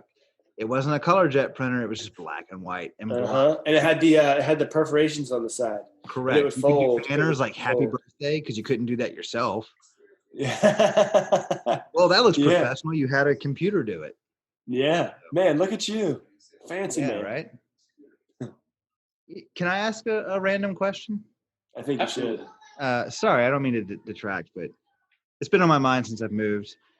I don't live in Richmond anymore. I'm no longer a Richmond resident, so I don't have any say. I don't pay taxes anymore in Richmond. I don't have Good for to you. park there. I don't own my street anymore. I used to own Elwood Avenue. People don't know that. I owned it. It was written in the bylaws of Richmond's Constitution. Monopoly, man. I moved to the country. Peaches. I like it. But how do you guys feel about constant frogs? Oh, you got a bunch of frogs around there? I got the most frogs. I'm a frog Yeah. champion out there. Frogs reign Dude. supreme. Gary, Really? that one's for you. I mean, like I said, that's a fucking title for. Would you say frogs are? Wait, The frogs are champions. the frogs are champions, dude. Shane, I told him that's a fucking title for a song. The frogs like are that. champions. Yeah, That could be a Minus the Bear song. So I was sitting out on my porch the other night thinking about nothing. Literally nothing. Clear mind, looking at the stars, some super bright star. It could have been Venus. Who knows? Could have been Saturn. I don't know. Hell, it could have been God shining down on me. Who knows? But You say Godwin? sure. Chris. Sure. Yeah, that's not what I said, but sure, that's what I said. It's my only god. But I was sitting out there with my acoustic guitar, and I was playing, and I swear to you, and granted, there might have been a little bit of mind-altering something going on, but I thought for sure those frogs were in perfect pitch with my guitar. I'm just gonna throw that out. Oh yeah, Dude. And it was awesome. It was awesome. I loved it. You guys, as soon as I get it together and get you guys out there to the country, yeah. y'all are gonna come sit and listen to the frogs with me, and we're gonna love the shit out. Dude, I can't wait. I can't wait either. And bro, as long as it happens by November 15th. Oh, it's happening. The Lions beat Washington. Oh, dude, the frogs won't be happening, but we'll be happening. The Lions, all right, good. us, all of us. I think all nighter Saturday night of the frogs to the game. Yeah, we did a fire the other night. Speaking of, do you guys think Thursday night games should be on Saturday now? Well, I think there's a chance it's Thursday. I heard some speculation that, you know what? I mean, sports is just whatever, man, right now. Why not put Thursday night games on Saturday? Look, it's new times. Why not put a game on every night of the week? Yeah, it's better for the players too. Come on, bro. That'd be awesome. Let's go. I mean, Let's go, boy. Have y'all watched baseball? No, but I watched some basketball. So the other day I was watching the Raptors and somebody else. It's so weird with the fake crowd noise. Yeah. Well, they have the webcam fans. Yeah. So they like cut to them, but they have but dude, a lot of it's real noise. You hear the players talking a bunch of shit, you know? Yeah, I do like sounds that. Just like sounds like pickup basketball. And one. They play just like us. All right, dude. I'm so Luka. No, you're good. All right. So I guess is Saquon the must-have on the Giants? I mean, absolutely. Okay, who's the sleeper? Golden Tate. It can't be Ingram. It's got to be Slayton or Tate. I might switch and go Shepard. Because again, everybody else is picking him. Who, Slayton? Yeah. I'm going Shepard. I'd go with Slayton. I mean, he was a late round rookie last year. He had no height. I mean, he's got a lot of room to move up this year. All right. So that's a good call. I like the way Shane said that. Like, he has no height in doing that, but I still might just pick Shepard just for this year. All right. So, tell me this: is having one of them worthwhile? You know, say you have a share. You know what I'm saying? Like, do you think that's like a season winner? Yeah, I mean, because I guess these guys are consistent like wide receivers, not really like boom bust. They're just flex plays. Every single one of them are flex plays. No matter which way you look at it, you're drafting them probably almost anywhere between the 7th and 10th round. They're all flex plays to me. Okay. I don't think anybody's really going to be like drafting them in early rounds whatsoever. So every single one of them is definitely a flex play. Even Ingram is like a 6th rounder for those who want to go for tight end early, you know? Yeah, I Which agree. will not be me. I'd rather pick anybody that's still high on the board at running back or wide receiver. Or maybe that's when I might want to go for a QB. So per Fantasy Pros, in their rankings, Slayton is ranked at the 40th wide receiver. Shepard is ranked at 46, and Golden Tate is ranked at 49. Yeah, helps. Yeah, there's no no separation. But that said, all of them are affordable based off of that, and somebody's got to be the one there. Yeah. You know. Yeah. So I guess the interesting thing is that Slayton is ranked ahead of Shepard and Tate. You know, to me, it's interesting. Yeah. It's interesting because he's an undrafted rookie, right? And he was this is only this is only his 2nd year. Right. They're already putting him in front of Golden Tate and Sterling Shepard, which is very odd. Right. I mean, because he's really the deep threat of the team, which I get. That's fine. But I mean, how often is he going to be that guy? I mean, he's the number 3 on the team from what I've seen. He's not the number 2 or 1 And, in the depth chart that I've seen. What's right? that? Wasn't Shermer their guy last year? Yeah, now it's Witten. And now it's different. So, I don't know what they're going to do. I But mean, I still would put my money on Tate because he's ranked the lowest of all of them. well, that and you have Jason Garrett too, who's probably going to be like rolling with his more experienced wide receivers. Why wouldn't you? Yeah, no, you're right. Yeah. So I guess who's the fade in this? This is Val. I feel like Evan Ingram, I think I'm with you. because his price point with his injury concerns don't match up for me. That's the only reason. If I can get him to slip, I'll take him all day. But I don't think I'm going to get him to slip. There's always somebody who takes that guy way earlier than I would ever take him.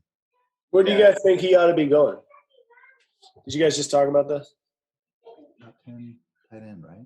So, I mean, in theory, he's a top 10 tight end. So, I mean, I don't know. I can't. Well, Shane, does he go in the theory of somebody that burns so many fantasy players or fantasy teams that they don't want to pick him anymore?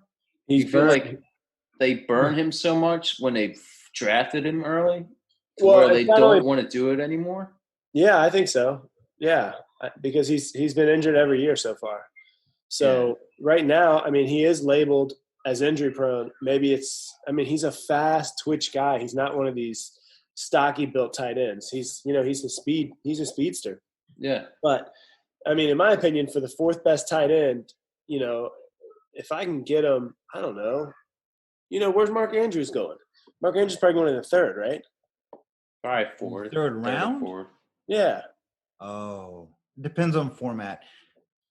This is tough for me because my own personal philosophy towards all of my team builds is to wait on tight ends always. To what? It's always to wait on tight ends because tight end 5 through 15, there's at most a 50-point difference. I agree with you, but in my opinion, Evan Ingram's tight end 4. And that's fine. I just can't take him there. Yeah. No. Because I always feel like I can get better value somewhere else. Yeah. That's all. Kelsey and Kittle are going in the second, right?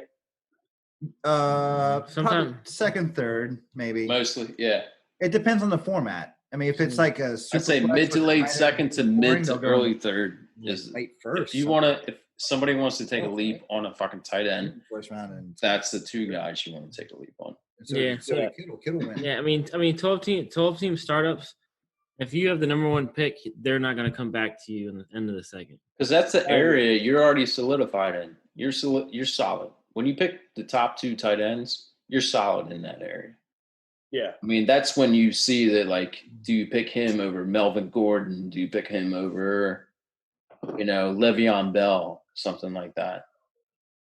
And just know that you can wait on the other positions later. Yeah. I mean, I'm thinking if Evan Ingram's coming to me in the late 5th, it's a no-brainer. That's fine with me to late end. Yeah. I mean, because the other guys are going to be off the board for sure.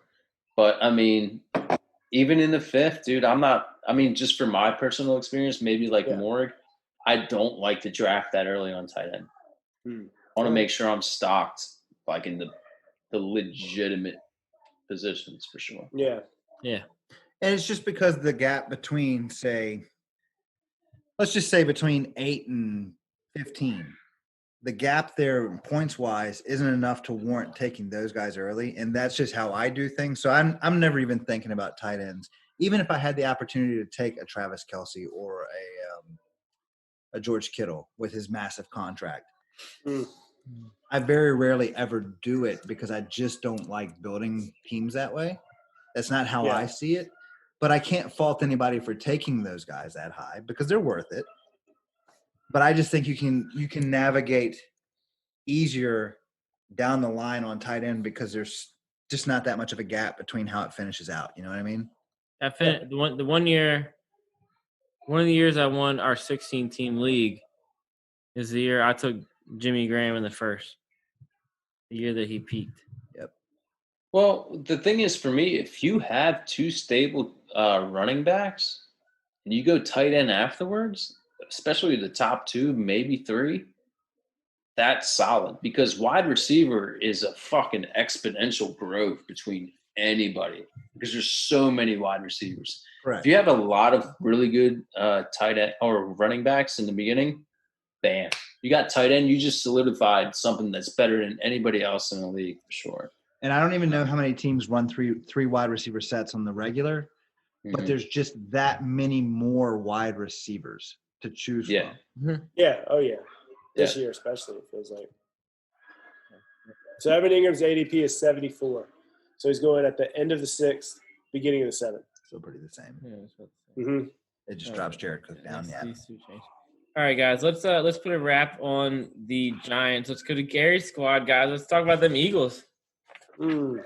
Do it. Come on, take a shot, get hype. Come on, Gary. You want me to do it? Yes. Well, hey, number one, the love of my life, at least for right now, is Doug Peterson, who on the COVID spot, he's back with the facility for sure. He just came back. So you got Howie Roseman, of course, as the GM. And now the Eagles, look at Carson Wentz last year, 607 attempts. But who was he throwing to? Greg Ward, Robert Davis, Deontay Burnett, and Josh Perkins. Who the fuck are they? Does anybody know who they are? Mueller? Who are you? Question, Gary. That's a great question. But there's a lot of speculation within the group that we are around, us 5. I know there's 4 of us, but there's a 5th who thinks that Miles Sanders is an RB1. The first running back out of the whole league. I think he can be a running back 1, but I don't think he's going to be the running back 1. I concur. Oh, no. Dan doesn't really think he could be the running back 1, does he? He's just trying to antagonize. He's just trying to get that's what I've come across. I don't think he will. I don't think he does, and I'll tell you why. Because he traded him to me. He's bitter. He's trade bitter. Very interesting. No, I like Miles Sanders as the RB1. I think the Eagles have one of the better O-lines in the NFL. Let's be honest. I mean, that's why.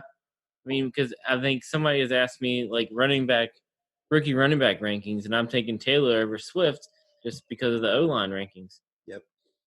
Looking at you, 2018 champ. I mean, hey, you do you. I traded a first rounder and Robert Woods for Miles Sanders in a 10-team league. I like that a lot. Yeah, I'm good. Yeah, absolutely. So, Where'd that pick end up being? Oh, it hasn't happened yet?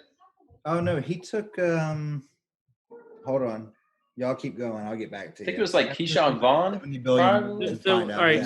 So let's start with Miles Sanders. So Jordan Howard is gone. Okay, right. So 119 rush attempts are now available. Miles Sanders had 179. I mean, how much more? Do you think? Let's go back to what we said for Saquon. Talking about the Giants. Does he flirt with 260 touches? Do you think that's too many? Or do you think? Okay, so I think Miles Sanders can have 220 to maybe 230 touches. Mm-hmm. He was good in the passing. Carries only or total touches? Just carry. Oh, I'm sorry. Yeah, carries maybe. That's the maximum.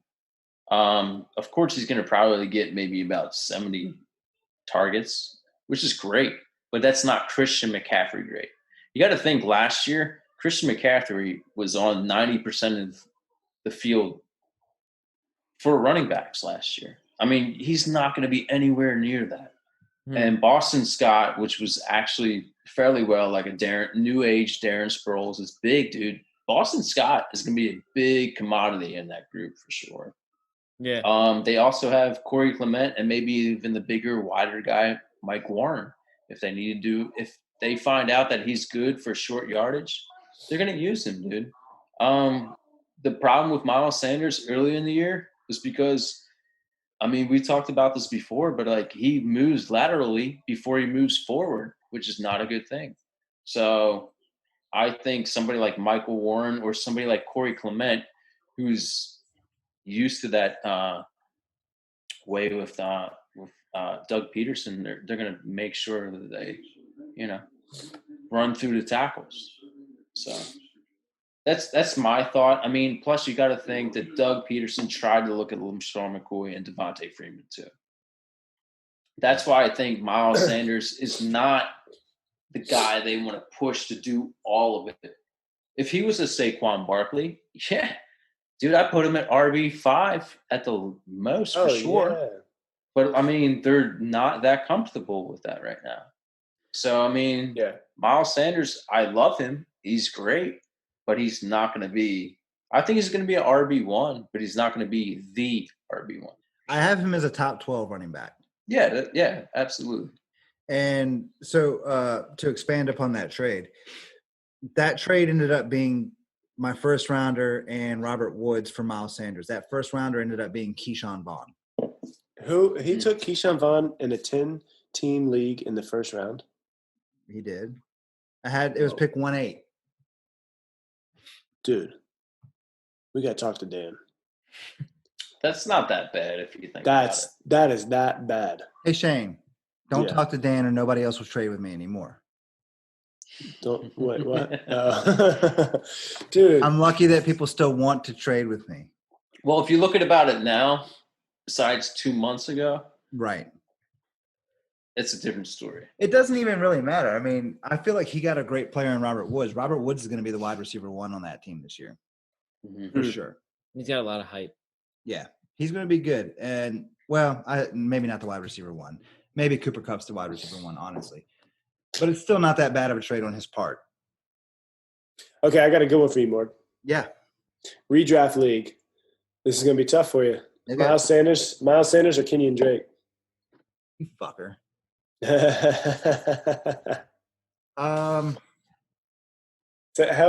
think the Cardinals are I don't think they're a better team. Hold on, let me think about how I want to phrase this. More offensive minded? They have more offensive outlets. Yes, more weapons. On the Cardinals, and therefore I think that he'll probably have more goal line success than Miles Sanders. So on that note, a touchdown is worth the equivalent of 60 yards. You know what I mean? Yeah. So that's 6 points. I like Kenyon Drake more, but I'm probably wrong. But I like Kenyon Drake more. I agree. I would take Drake in redraft too. Yeah, Morg, I said this maybe a week or two ago. Like, I thought Drake would definitely – I like Miles over Eckler, but I don't like him over Drake. Like, I think Miles is almost like because Chubb – I love Chubb, dude. If he was by himself, he's RB3 probably. But I mean, Chubb's efficiency is great, though. Yeah, he's a great running back, and he's got the best name. His name is Chubb, dude. Yeah. Chubb all day, Chubb all night. Dude, it's Chubb for Chubb. I got a Chubb for Chubb. I have a hard time because I think they're both right there at the same spot. You know what I mean? I think you'd be fine with either of them. I think Kenyon Drake has more touchdown upside. But that said, there's a lot of people out there who seem to think that Chase Edmonds is going to cut into his touches, which is the same sort of problem that we have with Miles Sanders. When you think about it, it's like Boston Scott could cut into his touches. Yeah. Yeah. I think Boston Scott cuts more into Miles than he cuts into Drake for sure. I'm definitely with you on that. I mean, I like Boston Scott. I mean, not to jump the gun, but he's definitely my sleeper for the squad for now. Let me just go out by saying, years ago I drafted Boston Scott, and I made some terrible decisions and let him go. But that was because that was when he was with the Saints, right? Yes. But I always thought Boston Scott was good. That's my thing. Yeah. I've always been a Boston Scott guy. I drafted him and put him – well, I didn't put him on my taxi squad because I was stupid. But he could legitimately cut into those goal line touches, and that's what worries me. I think Drake is going to get those goal line touches. I don't know that Sanders is going to get those goal line touches. Mm-hmm.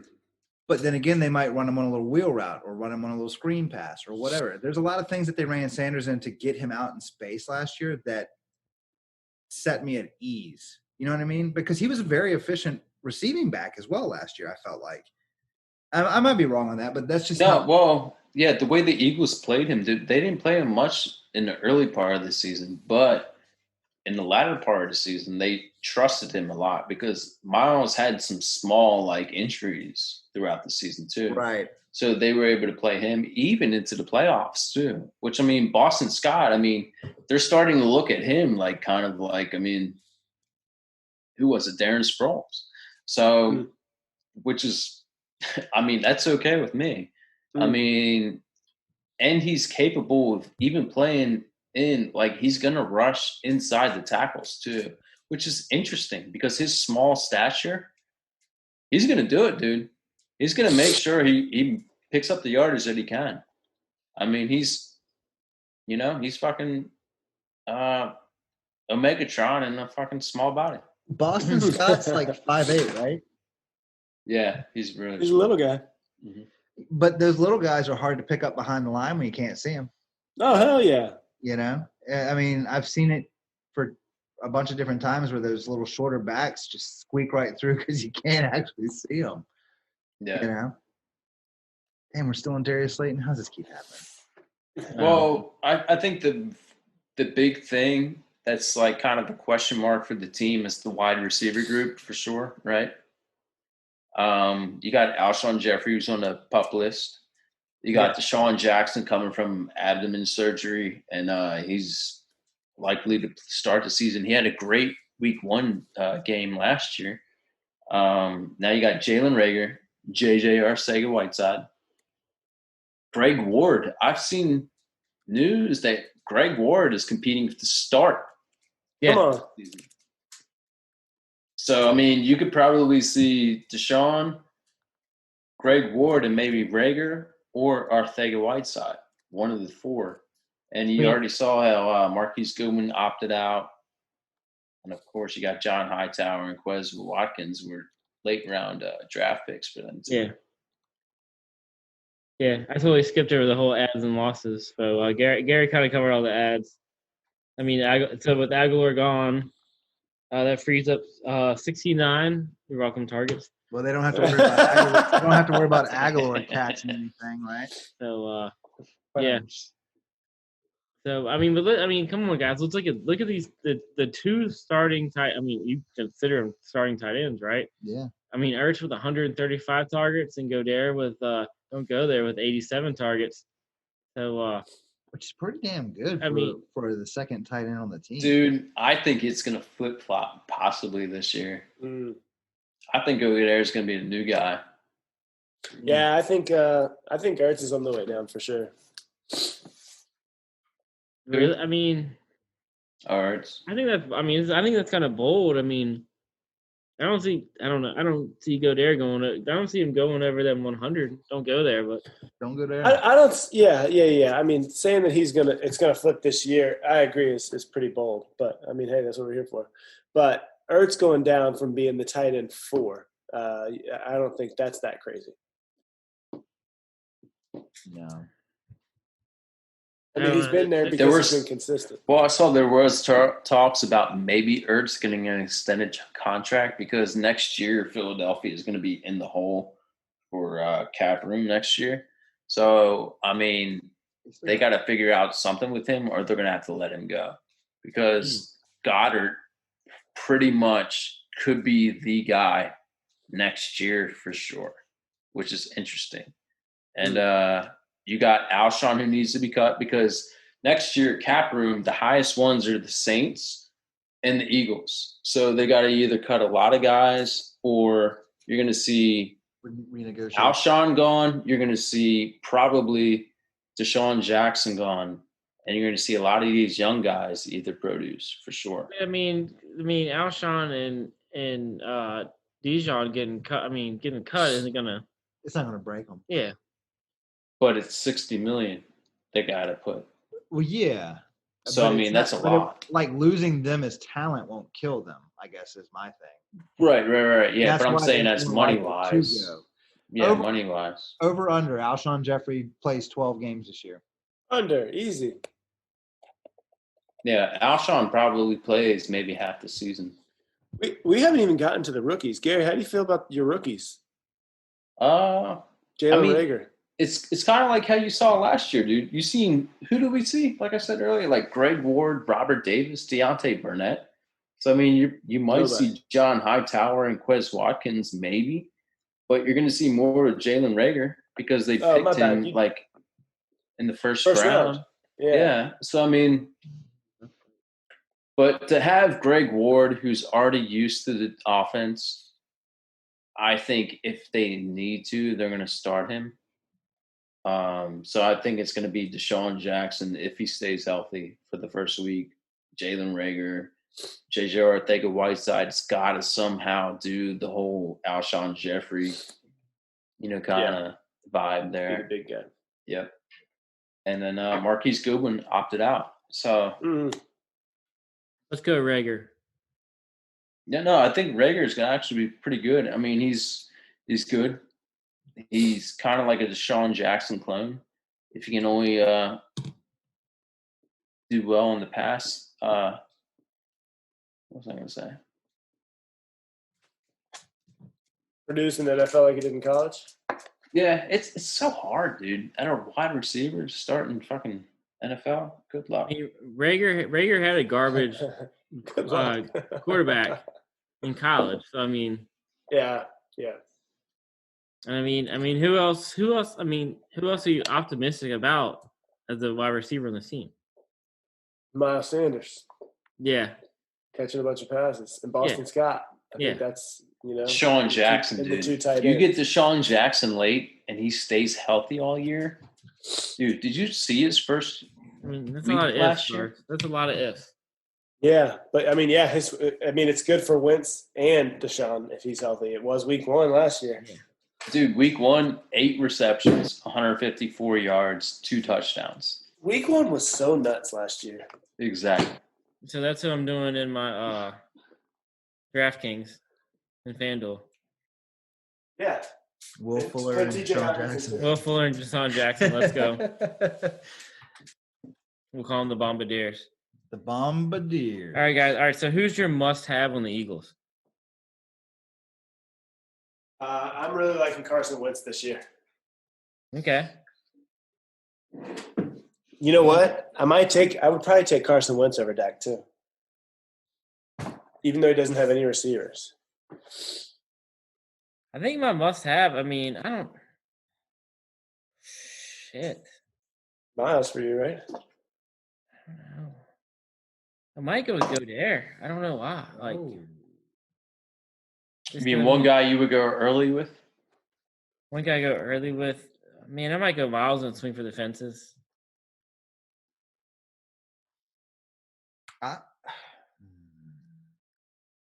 This is tough. I mean, you can't argue that Ertz gets the targets. I don't know. You can't argue that he has. I guess the argument would be if you see it's going to change. And that if history's any indicator. Yeah. So I guess that kind of goes hand in hand with thinking that Wentz would be good. If you think Wentz would be good, then somebody's got to catch the ball. Yeah. Or he's going to run. I guess in my mind, it's either Sanders or Ertz. And since I'm not trying to jinx myself, I guess I'm going to go Ertz. Good call. I don't hate that. I also saw, too, they're taking a really conservative approach on Jalen Hurts, so they might do Nate Sudfeld if Carson Wentz was to go down. So just because he already knows the playbook, and, I mean, you're not going to throw a rookie without preseason ability into the fire. Yeah. But I think Hurts is going to be a really good backup, man, when they need him, when it comes to that time. Yeah. Maybe later in the season if it happens. But I say, in the beginning of the season, they would probably do Nate Sudfeld if something miraculous happened. Wentz is almost that Evan Ingram type player. He's at the top of his position, but you almost just bake in missed games. Yeah, I like that. Yeah, absolutely. Who's y'all sleeper? Jalen Reagor, dude. Jalen Reagor. If there's somebody I'm going to take a flyer on in the 10th round, maybe 11th, and be like, if he's going to be the number one, I think it's going to be him. I like him a lot. I think mine would be Greg Ward. Dude, that's not a bad one, too. I was just literally just thinking that. If you took him last in a redraft, I wouldn't be ashamed of that. I mean, you remember when Jamison Crowder was the wide receiver 1 for the Redskins? Yeah. You know, I mean, he wasn't the outside guy, but in fantasy points, he was getting the most points. Kind of like the Jets. I mean, yeah, I can't remember exactly how he did on the Jets last year. Pretty good. You know, he comparatively. did, Yeah. Way better than Josh Doxson. Yeah. Well, but just with the Josh Doxson guy, he was so hyped, man. That's why I'm afraid of CeeDee Lamb, to be honest with you. It just looks like Josh Doxson to me. Yeah. Yeah, I could just see a kind of a similar thing with Greg Ward. I mean, potentially happening. I'm not saying it's going to, but he'd be my sleeper. You give a sleeper more? Oh man. Yeah, I'm yawning right now thinking about him. Alshon Jeffrey. Oh. And the reason I say that is because you can steal him. Yep. And you're going to get production out of him through some amount of games. I don't know what games, but you're going to get something out of him. That's going to be he's healthy. I think. Yeah, when he's healthy, dude, he's a beast. I mean, I guess that's more of a non-traditional sleeper because I guess I'm thinking maybe he holds up. I don't know. Yeah. I don't know. Like you said, you're getting him so late, dude. You're getting him. You're not giving up any capital to get him. No. Actually, I'm going to look. I've got the ADP here. I'm going to pull it up real quick. And just to be different, I'll take Boston Scott as my sleeper. For me, it was between Scott and him. Yeah. So I didn't want to jinx anybody on Scott. And then while Shane's looking that up real quick, let's go with our fades. I'll take Ertz just with I don't know. I'm with kind of Morgan what said, just waiting on tight ends this year. Yeah. All right, so check it out. Alshon Jeffrey is wide receiver 59. You're getting him at pick 150, so that's the 13th round, 12th or 13th round. Yeah. He's behind. Okay, I'll read you who he's behind. Robbie Anderson, Anthony Miller, Denzel Mims. He's right there before T. Higgins, N'Keal Harry, Rashad Perryman. That's insane, dude. That's a great sleeper because in all likelihood, he's the wide receiver 1, right? Right, Gary? Yeah, I mean, if you can hold on to him in the redraft for that long, like say 6 to 8 weeks, you're thinking almost 8 weeks. You don't know. So, if you're willing to do that, which is hard in redraft, you're like, fuck, I got to make a fucking move right here. Yeah. Are you willing to wait that long for a possible wide receiver? Well, that's my only thought. Is he not supposed to start the season healthy? No, I think they put him on the PUP, dude. So he's going to be probably gone for the first 6 weeks. Okay. Well, that explains it. Yeah. I would have to dig into it more, but it seems like that might be the case. But suppose you get him for the back half of the season, though. You know, which is good. Sleeper but quality for me. Would you draft him for that? In the 13th round, absolutely. He is officially on the PUP list. Because in the 13th round, I drafted AJ Green in the 4th round when he was on the PUP list. You know what I mean? Yeah, granted, AJ Green's a good hurts. receiver, but we're talking the 13th round. By then, you've built the core of who you're going to start every week. Well, I know last year, I drafted AJ Brown, Andy Isabella, and somebody else, Miles Boykin, late. I drafted and then I waited all season, and I dropped all 3 of them because they weren't doing shit. And then AJ Brown blew up week 10, right? Probably. Yeah. They're kind of it's like you're really just like it's kind of the thing like you want to just draft somebody that you like. Same with Kareem Hunt. What, maybe last year, right? Was it 10 weeks until he started playing? Mm-hmm. Yeah. It's hard to fucking wait for somebody like that. Yeah.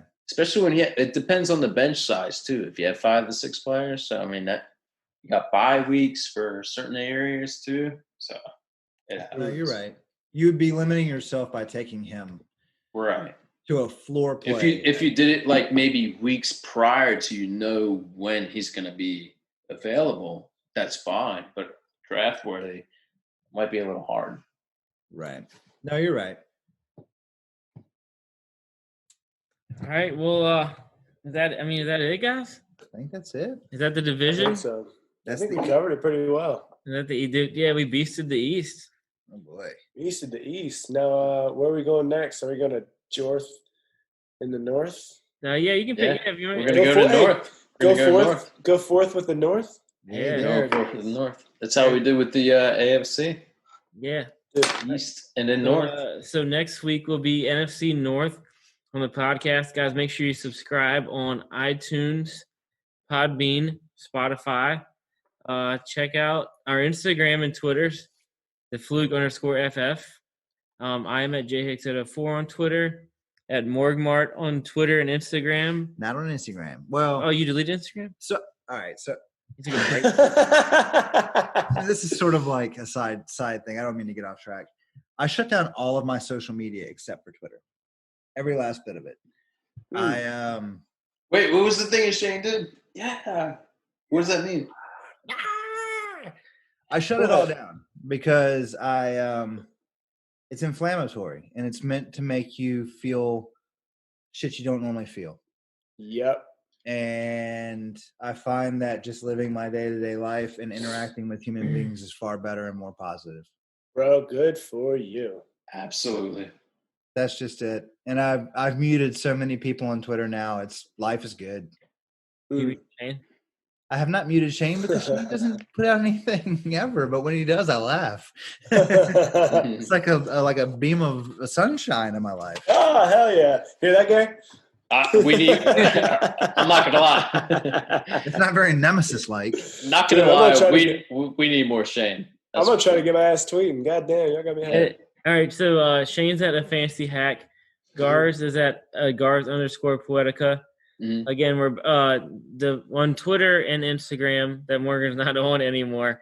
At the Flug_FF, and you can use that because that's all I use. Yeah. I guess that's. I mean, anything else? NFC East, guys. I just want to say that I think my thing I want to do by the end of the week is like tag Shane into just about anything. It's really fun. Anything and everything on Twitter. Bro, it's gonna be bad. It's gonna be basically just Preston Williams fucking highlights. So I mean, we'll figure it out. Oh, by the way, Preston Williams. Now that you brought Preston Williams up, his ADP is behind Alshon Jeffries, so that's pretty cool. Mother. There's that Moorhead again. Dude, Preston Williams, man. What if he's good? We'll talk about it later. What if he's good? He's great.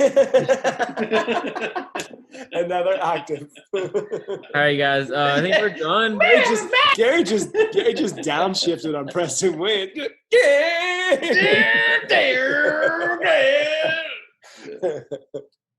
Sorry, babe. That's all right. Awesome. Good times tonight, boys. One more thing. What if when you were in a conversation, as soon as you got excited, you had to do that?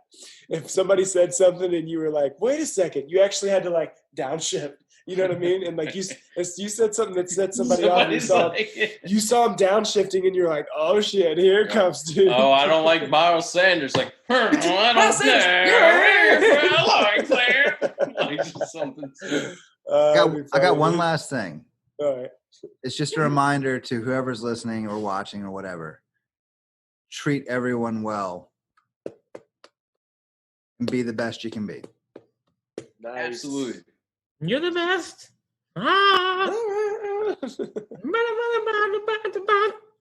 Bam. That's everybody in the world had that song in the back of their head while they're conversating with other people. What a great world it would be. America could be even greater. Well, I was going to say, 360-ish million people would be good, but then the rest of the 7 billion would be like, what are these words? I mean, it's a catchy tune, but what are these words? I'm sorry. I like the way the chorus breaks Please down. transcript that in Japanese, German, Spanish, Espanol. Yeah. Awesome. All right, 3 languages. Like All right, guys. I guess let's come back next week with some obscure languages from NFC North. I'll talk in clicks. Let's see how many languages we can say boners from Matt Stafford. Good challenge. Challenge accepted. I think it might be a mute. Okay. It might be a mute, but here we go. All right. Well, Chubb's already taken, so I mean, that's a good point. We're going to put some other ones. All right. Chubb's All right. All right, dudes. All right, Chubb. Night.